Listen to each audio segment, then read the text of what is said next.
Hey everyone, so these are the 6 key trig functions you have to know for your AP exam. So you're going to have to memorize these using flashcards or whatever other technique you prefer. So let's just go over them quickly. The derivative of sine is cosine. The derivative of cosine is negative sine. The derivative of tangent is secant squared. The derivative of cotangent is negative cosecant squared. The derivative of secant is secant times tangent. And then the derivative of cosecant is negative cosecant times cotangent. Okay, let's go ahead and move on to exponent and logarithmic functions. So there are really 4 base functions that you have to know as it relates to the exponential and logarithmic functions. You can see them here. Some of these are kind of variations of one another, but I recommend just memorizing these 4 as your base. So first things first, e to the x, this derivative is super easy because it is just itself. So the derivative of e to the x is e to the x. The derivative of any constant a to the x is just itself, so a to the x times natural log of a. Then we get into the natural log. So the derivative of a natural log of x is just 1 over x. And then here, if you remember from previous courses, natural log is just log base e. So these are actually very related, but log base any constant a of x is equal to 1 over x times the natural log of a. Some of you may want to experiment here, and you will basically realize that if you just let a equal e in this case, and same thing here, you would just get these formulas. So it's really up to you whether you want to memorize these conceptually or if you just want to memorize them as they are. I think for most students, it's easiest just to memorize these 4. So there are 4 basic derivative rules that you have to know for the AP exam. The first is the power rule. You can see it here. This is often applied to polynomial functions. So anything like x cubed, x to the 4th, anything like that. This is a really common rule that you're going to have to know and be able to use. I did put a little mnemonic here that may help you memorize it. It's just bring it down -1. So an example of that would be like x to the 4th. When you take the derivative of this, you're going to bring the exponent down, and then you're going to subtract 1 from the exponent. So it would be like that. Next rule you'll have to know is the product rule. This can be used in a lot of different applications. Again, I put a mnemonic device here. This is how I have it memorized. So basically in my head, whenever I'm doing the product rule, I do first times derivative of second plus second times derivative of first. All right, moving on to the quotient rule below it. This is another rule that is going to be applied in many different scenarios. You can, of course, either just memorize it as it's written here. I like to kind of, again, just say a little bit of a song in my head. So I say low d high minus high d low, and then just over low squared. That part doesn't really rhyme, but it just kind of works somehow. So again, just low d high minus high d low over low squared. And then the chain rule, I don't really have a mnemonic device for this one. Really how I memorize the chain rule is I just imagine taking the derivative and then multiplying by the derivative of what's on the inside. I also tend to use u sub with the chain rule just because I find it easiest. Okay, let's go ahead and move on. Okay, so for number 1, it tells us that f of x equals sine of 3x, and we're asked to find the derivative. So first thing I have to know to have success here is I have to know that the derivative of sine is cosine. So I have to have my trig derivatives memorized. Second, I have to be able to identify this as a chain rule problem. So I have to notice that this is a composite function, which is just a function within another outer function. So because I know I'm going to be using chain rule here, I prefer to use u sub. So first thing I'm going to do is I'm going to identify u as 3x, and then I'm going to get u prime just by taking the derivative of that, which is just 3 using the power rule. Now, I'm going to go ahead and rewrite f in terms of u. So I'm going to write f equals sine of u. Now I'm going to get f prime by taking the derivative of that. So derivative of sine is cosine of u. And now I have to multiply by u prime because of the chain rule. Now I'm going to go ahead and plug all of this back in. So I'm going to get f prime equals cosine of 3x times 3, or just cleaned up and rewritten, it would be 3 cosine of 3x, which is answer choice B. Okay, so for number 2, again, we have to know the derivative. Our log derivative of e to the x is just e to the x. And again, I have to identify this as a composite function where I'm going to be using the chain rule. So let's go ahead and use u sub once again. So my u is going to equal 2x to the third, which makes my du, or my u prime, equal to 6x squared. Now I'm going to rewrite g in terms of u, so that would just be e to the u. Now I'm going to take the derivative of g using the chain rule. So I'm going to get g prime equals e to the u times u prime. Now I'm going to go ahead and just plug back in. This would give me e to the 2x cubed times 6x squared. And again, just cleaning this up and simplifying, I would get 6x squared times e to the 2x cubed, which would be answer choice A. Okay, in this problem, we have another chain rule problem. So once again, I'm going to start by designating u. So u is sine x, and then u prime, derivative of sine is just cosine of x. Now I'm going to rewrite h in terms of u, so it's going to be ln of u. And then I'm going to go ahead and take the derivative of h, so I'm going to get h prime, which is equal to 1 over u times u prime. So again, remember that the derivative of the natural log is just 1 over u. Okay, and now I'm going to go ahead and plug back in. So h prime equals 1 over sine of x times u prime, which is cosine of x. So I could rewrite this as cosine of x over sine of x. So this would be answer choice A. Just a simple note here, you could also simplify this further and you could just rewrite that as cotangent of x. Okay, so for number 4, we are going to have to use the product rule. Again, just note that we have two different functions being multiplied together. So in order to do this, to get p prime, we're going to do the first times the derivative of the second, which is just e to the x, plus the second times the derivative of the first, which is secant squared x. If this is slightly challenging for you, what you can do is you can do this more step by step. I kind of just did this in my head and combined steps. So what that would look like is I would write f equals tangent of x, f prime equals secant of x, g equals e to the x, g prime equals e to the x. And then you would just plug it into the formula. So whatever way works for you. Okay, but either way, we would end up getting p prime here up at the top. And then from here, we're just going to go ahead and simplify this. So let's just rewrite it with e to the x in front. So it's nice and pretty. So there we go. So it looks like this would be equivalent to answer choice A. However, we could also simplify this by factoring out our GCF of e to the x. So we could bring that out front and we would be left with this here, which is answer choice B. So the correct answer here would be C, which is both A and B. Okay, this question we have to recognize as a quotient rule question, right? Because we see a fraction here, or we see division. So for this, we're going to do low d high minus high d low to start. Okay, so low is just basically a different way of saying our denominator. So that's x squared times d high, which is derivative of natural log of x, which is 1 over x, minus high, which is natural log of x, d low. So that's the derivative of the denominator, which is just 2x using the power rule. And then this is all going to be over low squared, or our denominator squared, which is x squared squared.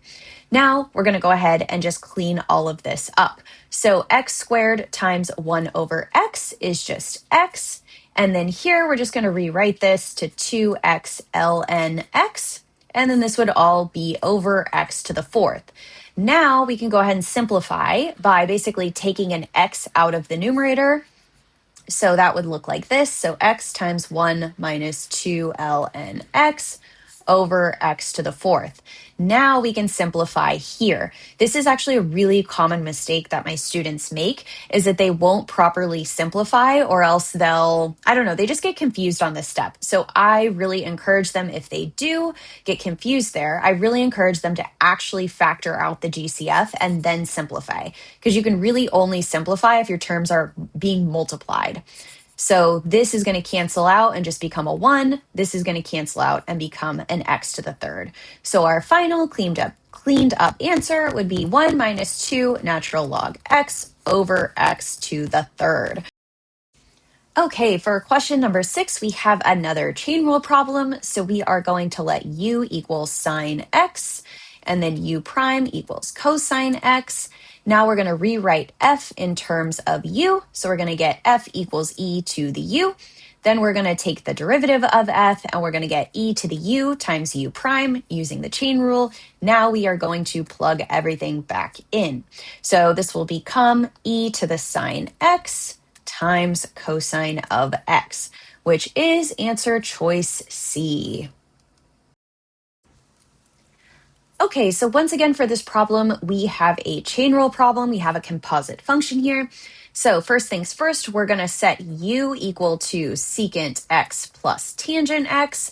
Then we're going to go ahead and get u prime by taking the derivative of that. So the derivative of secant is secant x tangent x. And now the derivative of tangent is just secant squared x. I'm going to go ahead and factor out my GCF now. Mainly, I know to do that from experience. I just think it's going to make simplifying later easier. So let's go ahead and take out the GCF of secant x, and then we're going to get tangent x plus secant x here. Okay, so now let's go ahead and rewrite y in terms of u. So we're going to get y equals natural log of u. And now let's go ahead and take the derivative of that to get 1 over u times u prime using the chain rule. Okay, now let's go ahead and plug back into y prime and simplify. So 1 over u is just secant x plus tangent x. And then we're going to multiply this by u prime, which is secant x times tangent x plus secant x. So here, because these are being multiplied, now we can go ahead and cancel out our denominator with that. And so now we just get 1 times secant x for our derivative. So y prime equals secant of x, which is answer choice A. Okay, now for number 8, this is actually going to be a combination of the product rule and the chain rule. So let's start with the product rule. We're going to do the first times the derivative of the second. Up to you if you want to write this out formally using u sub. I'm not going to. I'm going to kind of just do it in my head. So the derivative of e to the 3x would just be itself times the derivative of 3x, which is just 3. So again, I use the chain rule there. Feel free to write it out further. That's just me kind of being quick and just kind of skipping through that. Okay, and then we're going to do plus the second times the derivative of the first. And again, I just used the power rule there. Okay, and of course, this is f prime equals. Now, let's go ahead and just clean this up. So let's see, what do we want to do with this? Let's write it as 3x squared e to the 3x plus 2x e to the 3x. So we do have a GCF here of e to the 3x, so let's go ahead and factor that out. And then we would be left with 3x squared plus 2x, which would be answer choice B. Okay, so for number 9, we actually kind of have 2 levels of chain rule there, because not only do we have sine of u squared, but we also have it of 2x. So again, dealer's choice here if you want to do u equals and v equals to write it all out. I'm just going to do one level of the chain rule and see if that makes sense, see if you can follow along with it like that. So what I'm actually going to do is I'm going to let u equal sine of 2x. And then I'm going to go ahead and do u prime. So derivative of sine is cosine. And then I'm just going to remember to multiply by what's on the inside. So multiply that by 2. So again, I basically used the chain rule again there. I just didn't designate another variable, right? Because I could have said like v equals 2x, and then I could have done v prime equals 2. But as you get more comfortable with the chain rule, I don't really think that step is necessary. Okay, so now let's go ahead and just clean up u prime. So it's going to be 2 times cosine of 2x. All right, so now we have our u and our u prime. Now we're going to rewrite our function y in terms of u. So this would all be equal to u squared. So then y prime is just equal to 2u times u prime using the power rule and the chain rule. And now let's go ahead and just plug it back in. So we're going to get 2 times sine of 2x times 2 cosine of 2x. Now again, let's go ahead and just clean this up. We can do the 2 times 2 is 4, and then it's just sine of 2x times cosine of 2x, which is answer choice D. Okay, so for number 10, we're going to have a combination of the quotient and the chain rule. I am not going to write out the formal chain rule notation once again, because ideally, as you get more comfortable with it, you won't have to. So quotient rule, as a refresher, is low d high minus high d low over low squared.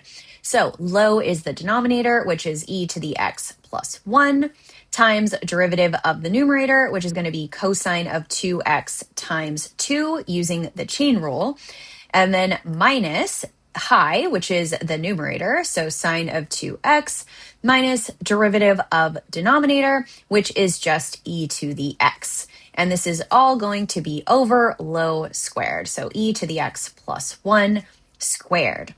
And of course, this is equal to w prime. Okay, now we just have to clean this mess up. So let's go ahead in our numerator and let's go ahead and rewrite this term first. So we're going to have 2 cosine of 2x times e to the x plus 1 minus sine of 2x times e to the x, and that's all over e to the x plus 1 squared. Now let's go ahead and look through our answer choices. I'm immediately eliminating those because the denominator is not correct. And then let's take a look at A and D. Let's see, it looks like it would be answer choice A. Only difference there is they just rewrote these terms in the other order, but of course that is equivalent. All right, let's go ahead and move on. Okay, so for number 11, we are going to have to use a combination of the product rule and the chain rule. So let's go ahead and start off. So let's start with the product rule. So we are going to do the first times the derivative of the second. This is going to require the chain rule, so I'm going to write it off to the side here. So I'm going to let my u equal x squared plus 1, which would make my u prime 2x. And then I'm just going to rewrite this as ln of u, and I'm going to take the derivative of that, which gives me 1 over u times u prime. Now I'm going to go ahead and plug back in, and I'm going to get 1 over x squared plus 1 times 2x, or 2x over x squared plus 1. I'm going to just kind of write a little line here just to keep that separated. So going back to the product rule, we have first times derivative of the second plus the second times the derivative of the first term, which just using the power rule there gives us 3x squared. Now we just have to go ahead and clean up and simplify this big mess we have. So for our first term, we would get x cubed times x squared. It gives us 2x to the fourth over x squared plus 1 plus 3x squared times natural log of the quantity of x squared plus 1. All right, last thing we could do here is we could factor out a GCF of x squared coming from this term and this term. So we would get x squared times 2x squared over x squared plus 1 plus 3 natural log of x squared plus 1. And that would, of course, all equal to f prime. Okay, for number 12, we again have a combination of a trig function and the chain rule. So for part A, we're just going to go ahead and calculate g prime. So we're going to let u equal 5x squared, and then we're going to get u prime equal to 10x. So now let's go ahead and take the derivative of the outer function tangent, which would just give us secant squared of u times u prime. Now let's go ahead and plug back in. We would get secant squared of 5x squared times 10x. Or just cleaning this up a little bit, we would get 10x times secant squared of 5x squared. And this would be your answer for part A. Now for part B, we need to evaluate g prime of 1. So in order to do that, we are going to just plug in 1 everywhere we see x. So 10 times 1 is just 10. And then 1 squared is just 1, and 5 times 1 is 5. So this would be our g prime of 1 value. All right, let's move on.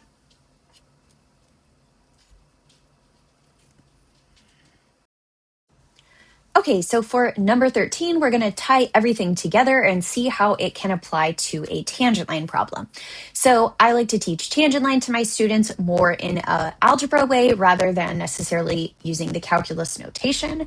So what that means is we are just going to use our simple point slope form, which is y minus y1 equals m times x minus x1. So in order to plug into this, of course, we have to have a point and also a slope. So we are already given our x coordinate here. So our x1 is equal to 0. So let's go ahead and find the y coordinate to start. So what would our y1 equal? Well, that would just be h of 0, which is e to the 0 squared. Of course, 0 squared is just 0, and any number to the 0 power, including e, just equals 1. So now we have our point, which is 0, 1. Now let's go ahead and find our slope. So in order to do that, we have to take the derivative. So h prime would equal, let's go ahead and use u sub here. So let's let u equal x squared, and u prime would equal 2x. The derivative of e to the x squared is just, or I'm sorry, I should say e to the u. The derivative of that is e to the u times u prime. And then plugging back in is e to the x squared times 2x, or just cleaned up a little bit, 2x times e to the x squared. And this, remember, is our derivative, which represents the slope. So now we have to get the slope at the specific point x equals 0. So now if we went ahead and plugged in 0 here, h prime of 0 would equal 2 times 0 times e to the power of 0, which again is just 1, but that's really irrelevant because remember 0 times any number is just 0. So in this case, our slope, or our h prime of 0, which is the same as m, is also equal to 0.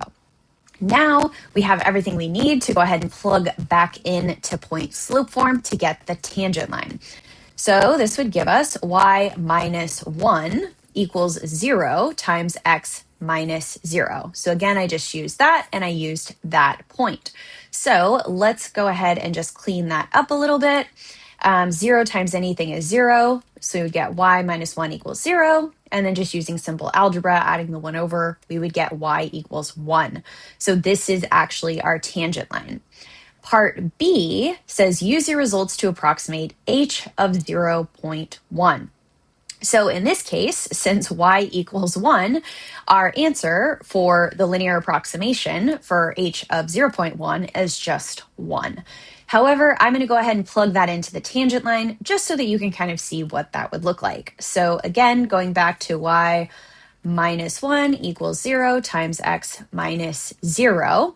What we would do here, if we're looking at h of 0.1, this is our x value.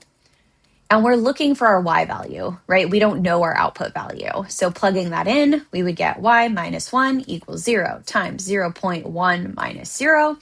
And then let's go ahead and just simplify this. 0 times 0.1. All right, just filling that in. You guys already probably see where this is going. Y minus 1 equals 0. And then we would re-get y equals 1. All right, let's go ahead and move on. Okay, number 14 gives us p equals the natural log of the quantity of x squared plus e to the x. All right, so in order to do this, again, we are going to have to use the chain rule. All right, so let's go ahead and let u equals x squared plus e to the x. Let's go ahead and get u prime, which would give us 2x plus e to the x.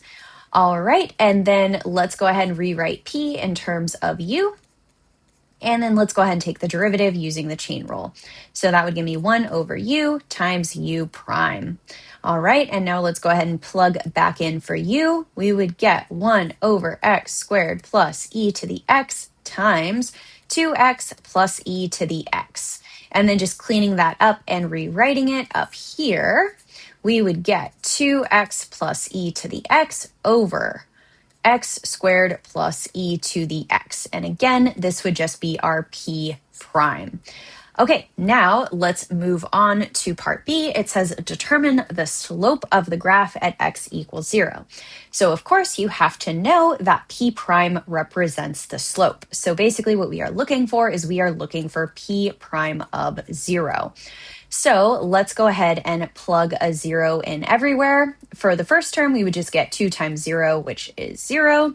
And then e to the 0, remember any number to the 0 power is 1. So that would just be 1 over x squared would just become 0 squared, which is 0. And again, e to the 0 is 1.